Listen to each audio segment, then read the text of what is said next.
Connecting your Coinbase account to your bank account in 2024 is a straightforward process that allows you to deposit and withdraw funds easily. Here's how to do it.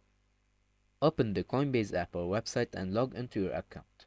If you don't have an account, you'll need to create one and complete the verification process. Click on your profile icon in the top right corner and select Settings from the drop-down menu. Then, in the Settings menu, navigate to the Payment Methods tab. Here, you see options for adding various payment methods. Click on Add a Payment Method and select Bank Account. You will have the option to link your bank account via instant or manual verification. Instant verification allows you to log into your bank through Coinbase, while manual requires you to enter your bank details. If you choose manual verification, Coinbase will make 2 small deposits into your bank account.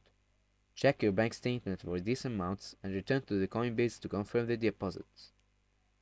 Once your bank account is verified, it will be linked to your Coinbase account.